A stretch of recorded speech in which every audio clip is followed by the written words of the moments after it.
सड़क पर, traffic signal पर, बाजार में या सोसाइटी में हमारे घरों के आसपास आपने उन छोटी-मोटी चीज़ों को चलकर या हाथ गाड़ी में बेचते हुए लोगों को देखा ही होगा। सस्ते और छोटे खिलौने, बांसुरी, गुब्बारे और भी ना जाने कितनी सारी चीज़ें बेचते हैं ये लोग। क्या हम कोई चीज़ कभी खरीदते हैं इनके पास से? नहीं। हमारे घर के आसपास या बाजार में ये लोग हमें दिख ही जाते हैं। अपनी 10 या 20 रुपए की चीज़ को खरीदने के लिए हमेशा ये लोग हमसे विनती करते रहते हैं, लेकिन हम उनके सामने देखते तक नहीं। अगर उस जगह अगर कोई भिखारी आ जाए और पैसे मांगने लगे तो ज़्यादातर लोग उनको कुछ ना कुछ पैसे या खाना दे ही देंगे। जो लोग इसको गलत मानते हैं वो भी कुछ देर तक नहीं देंगे। बाद में शर्म के कारण या पीछा छुड़वाने के लिए वो भी उसको कुछ ना कुछ दे ही देंगे। ये बात हमारी मानसिकता पर सवाल उठाती है। जो लोग बिना कुछ काम किए सिर्फ भीख पे जिंदा रह रहे हैं उन पर तो हमको दया आती है और उनको हम मुफ्त में पैसा भी दे देते हैं, लेकिन दूसरी तरफ जो लोग मेहनत से और ईमानदारी से कुछ काम करना चाहते हैं तो उनकी तरफ हमारा स्वभाव बिल्कुल रुखा रहता है। अब यहाँ कुछ लोगों को ये भी लगता है कि जब उनके पास हमारे काम की कोई चीज़ है ही नहीं और ज़्यादातर सस्ती चीज़ें ही है तो हम उनसे खरीद कर क्या करेंगे। पर हम ये भूल रहे हैं कि भिखारियों को तो हम मुफ्त में ही पैसा दे रहे हैं। वहाँ पैसों के बदले में हमें कुछ मिलता नहीं है। बेशक हम किसी चीज़ की एवज में उनको पैसा नहीं देते हैं, लेकिन भीख के पैसों पे जिंदा रहने वालों के सामने ईमानदारी और मेहनत से काम करने वालों को नज़रअंदाज करना कहाँ तक जायज़ है। आज के ज़माने में जहाँ लोग करोड़ों रुपए की गाड़ी में घूमते हैं फिर भी 100-150 रुपए के टोल टैक्स के लिए झगड़ा करने लगते हैं। ऐसे काल में भी ये लोग धूप छाँव और ठंड में चलकर या साइकिल पे घूम के 100-200 रुपए कमाने के लिए मेहनत करते रहते हैं।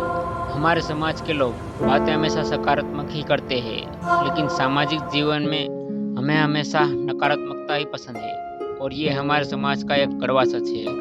जिस समय में लोग लग्जरी लाइफ जीने के लिए चोरी, किडनैपिंग और मर्डर करते हैं, सरकारी बाबू और नेता लोग अपनी दौलत बढ़ाने के लिए रिश्वत और घोटाले का सहारा लेते हैं, उस समय में भी ये लोग अपनी गरीबी और भूखमरी के सामने घुटने नहीं टेकते हैं। अगर आज के समय में भी सिर्फ 2 वक्त के खाने के लिए भी इनको इतना संघर्ष करना पड़ रहा है और फिर भी ना ही ये अपनी ईमानदारी छोड़ रहे हैं और ना ही कोई गलत रास्ता अपना रहे हैं, तो मैं इनको सम्मान योग्य समझता हूँ। अगर हम भिखारी को पैसे ना देकर ऐसे छोटे विक्रेताओं के पास से कुछ खरीदते हैं तो शायद ये ज़्यादा सही रहेगा, क्योंकि पैसे ना मिलने की वजह से शायद भिखारी कुछ अच्छा सोचेंगे और काम करने लगेंगे और ऐसे छोटे विक्रेताओं के पास से खरीदने की वजह से इनकी हिम्मत बनी रहेगी और ये कोई गलत रास्ता नहीं अपनाएंगे।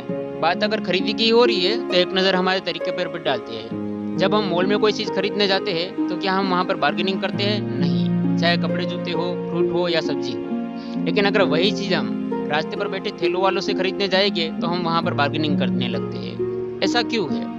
क्या इसकी वजह यह है कि मॉल में बार्गेनिंग करने में हमें शर्म आती है, हमें अपने स्टेटस की चिंता रहती है, और वहीं रास्ते पर बैठे ठेलों वालों से एक ही भाव पर खरीदी करने में हम खुद को ठगा हुआ महसूस करते हैं। मॉल से हम 150 रुपया किलो संतरे खरीद सकते हैं, लेकिन वही संतरे रास्ते पर बैठे ठेलों वालों से 70 रुपया किलो खरीदना हमें महंगा लगता है। बात अगर इन छोटे विक्रेताओं की तकलीफों की जाए तो इनको सिर्फ कम बिक्री का ही नहीं, नुकसानी का भी बड़ा मार सहना पड़ता है। हमारे देश में रास्ते पर भीख मांगना गुनाह नहीं है, लेकिन रास्ते पर माल बेचना गुनाह है। बड़ी अजीब बात है ना? आप मतलब भीख मांग सकते हो लेकिन रास्ते पर अपना माल नहीं बेच सकते हो, धंधा नहीं कर सकते हो, काम नहीं कर सकते हो। सरकार के कड़े नियमों के कारण रास्ते पर माल बेचने पर इनको अपने सामान और हाथ गाड़ी का नुकसान उठाना पड़ता है। हाँ, ये बात अलग है कि म्यूनसिपालिटी और पुलिस वालों को खुश रखने पर इनका काम चलता रहता है, पर तकलीफ ये है कि हमारे सरकारी बाबुओं का पेट बड़ा है। इनको पैसों के साथ साथ इन छोटे विक्रेताओं के पास से सामान भी चाहिए। ये छोटे और गरीब लोग जब तक दे सकते हैं तब तक देते हैं, जब देने से मना कर देते हैं तब इनके सामान के साथ साथ इनकी भी सामत आ जाती है। वैसे सोचने वाली एक और ये बात भी है कि किसी सिग्नल पर हम अपनी बाइक या कार में बैठे हो तो हम वहाँ पर अपनी कार चालू रखकर 5-10 रुपए का पेट्रोल का नुकसान ऐसे ही कर देते हैं, लेकिन अगर वहाँ पर कोई ऐसा छोटा विक्रेता आएगा और अपना सामान बेचने की कोशिश करेगा तो हम उससे कुछ भी नहीं खरीदेंगे, उल्टा उसे डांट के वहाँ से भगा देंगे। हाँ, ये बात अलग है कि अगर वहाँ पर कोई भिखारी आएगा तो हम उसको जरूर कुछ ना कुछ दे ही देंगे। इससे एक बात तो साबित हो जाती है कि ज्ञान होना और उसे अपनाना दोनों बात अलग है। हम अच्छी बातें करते हैं और अच्छे विचार भी रखते हैं, लेकिन उसे जीवन में अपनाते नहीं हैं। क्योंकि ऐसा ना होता तो हम लोग मेहनत करके कमाने वाले और भीख मांग कर मुफ्त के खाने वालों में फर्क समझते हैं। समाज का एक हिस्सा लाख तकलीफों के बावजूद मेहनत से रोटी कमाने की कोशिश कर रहा है। ऐसे में अगर हम मदद का हाथ बढ़ाएंगे तो उनको अपनी मेहनत पर विश्वास बने रहेगा, पर हम उनसे ऐसे ही मुंह फेरते रहे तो उनको मेहनत और ईमानदारी से विश्वास उठ जाएगा और फिर हमारे समाज में भिखारियों की संख्या बढ़ जाएगी। क्योंकि मेहनत के बावजूद अगर कुछ ना मिले और सिर्फ भीख मांगने से मुफ्त में पैसे मिलने लगे तो कोई क्यों काम करेगा।